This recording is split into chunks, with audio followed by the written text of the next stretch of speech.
Hi everyone. Today we're going to finish chapter 3, all about tsunamis.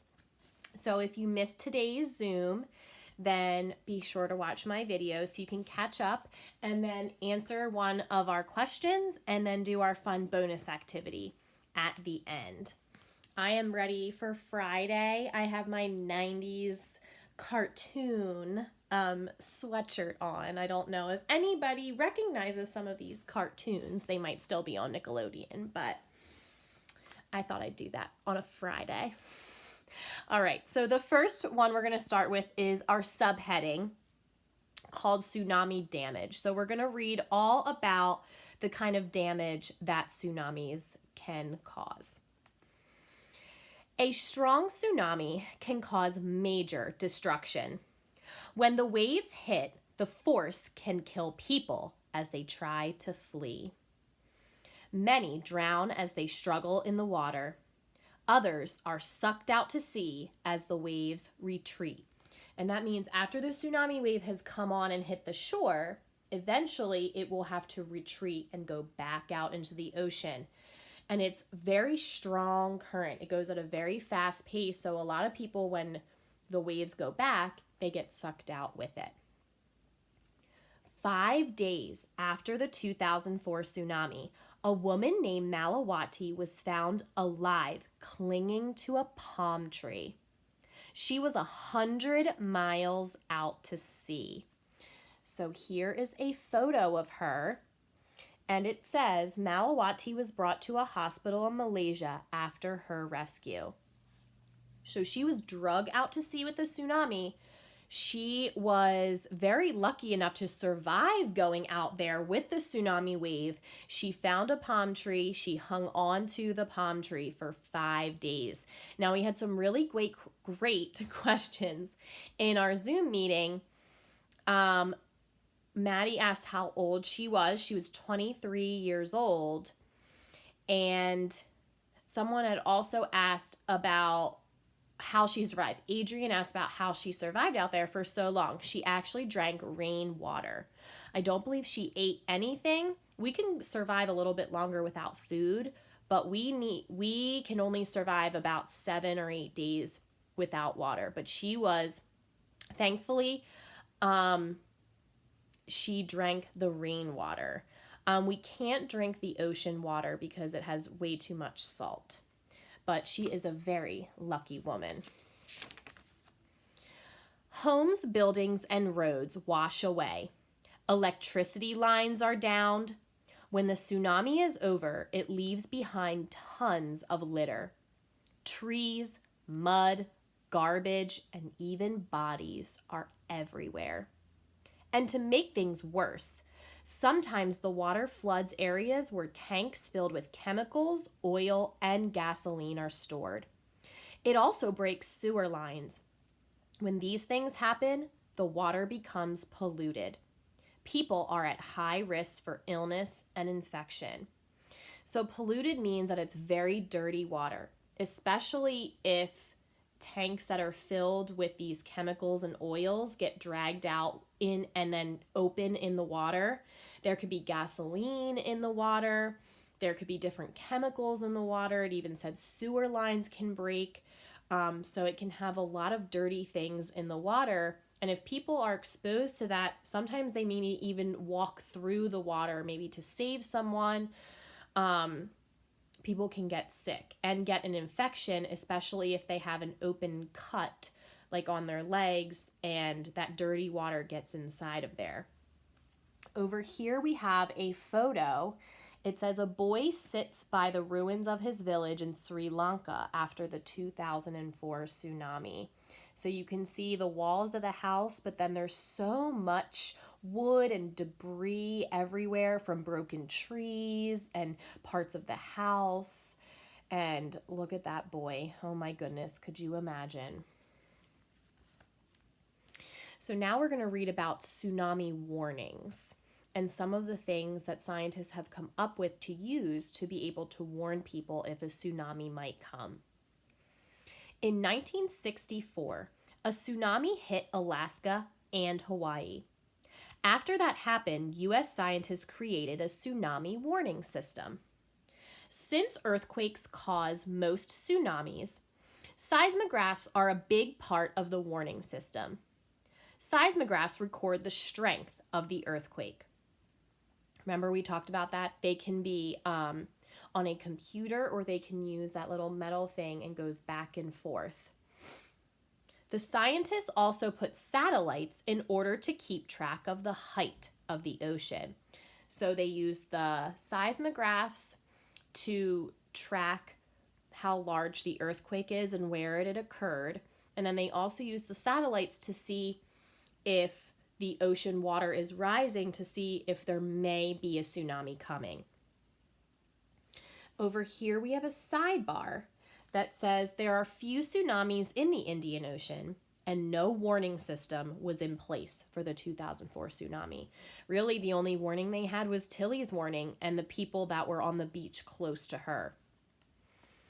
Since most tsunamis in the United States happen in Hawaii, that state has an excellent warning system.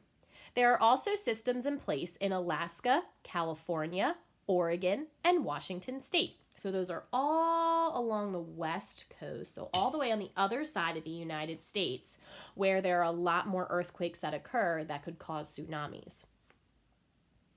There are usually several hours between the earthquake and the time a tsunami reaches the coast. That's enough time to alert people that a tsunami is on the way. Warnings go out on radio and TV. Sirens blare out along the shore. Everyone knows to head for safety. So it's almost like a fire truck siren, although it's much louder. And you'd be able to obviously hear it on the beach as well. So now let's talk about tsunami safety. So some of the things that you can do if a tsunami might be coming. If you are on the beach and hear sirens, run to higher ground as fast as you can. If you have time when you leave your home, take water, food, a portable radio with batteries, and a good flashlight. And they want you to take a portable radio. That means you can carry it along with you and it doesn't have a cord, because you probably won't have anywhere to plug in your radio. Listen to the radio. Don't go back home until you hear it is safe.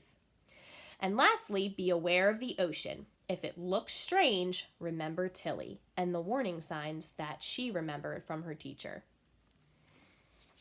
Lastly, we're going to read about animal warnings. So long ago, they didn't have a warning system in place. Some people think that animals can actually predict if an earthquake or even different kinds of natural disasters could happen. So let's read. For hundreds of years, people have noticed that animals get restless before earthquakes. Before the 2004 tsunami hit, there were reports that dogs refused to go outside, bats flew around nervously during the day, and we talked about that that's strange because bats are nocturnal, meaning they should be awake during the nighttime, not during the day. And flamingos and other seabirds flew up to higher ground. So normally you'd find them near the water, but they flew to higher ground. On the coast of Sumatra, elephant trainers claimed their elephants began to cry. Then the elephants broke their chains and headed for the hills. Scientists wonder if someday we can find a way for animals to actually help predict earthquakes. And if they can predict earthquakes, they can also warn us about tsunamis. So there's a picture there of what the elephants probably looked like when they were going a little bit crazy, when they thought that an earthquake was going to come. So I can't believe we're already at the end of chapter 3. You guys are doing a great job coming to our Zoom sessions, and hopefully if you're not there, listening to my videos. So we have a question, and then we have a bonus activity. So the question has to do with the animal warnings. So if you were an animal, any kind of animal, how would you warn the people if you knew there was danger coming? So what would you do if you were an animal? For instance, we read that bats flew around during the day, and then flamingos ran to higher ground. So what would you do? And challenge yourself to write a few sentences. not just one, to respond to this question. And our bonus activity, which I'm going to show you, is creating your own tsunami wave and showing how it goes up on the shore and then drags back out. So you're going to need a couple things. The first thing is a rectangular glass or plastic container.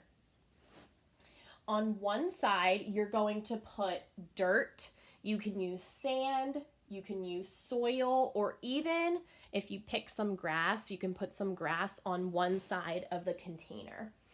So here I have a rectangular container, and here I have some soil here mixed with a little bit of cornstarch to make it thick. So I put that on one side.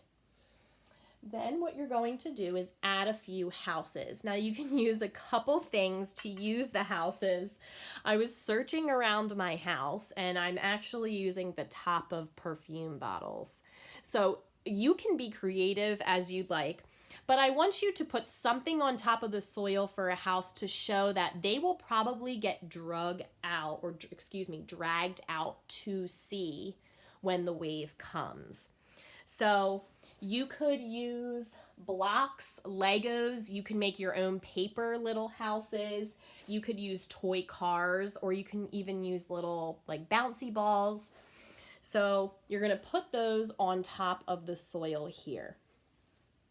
Next you are going to, and I have my little watering can, you are going to add water to your container.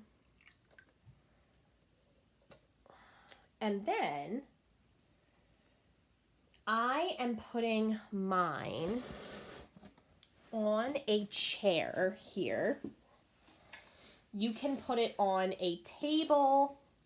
You can even put it on like a piece of thick paper.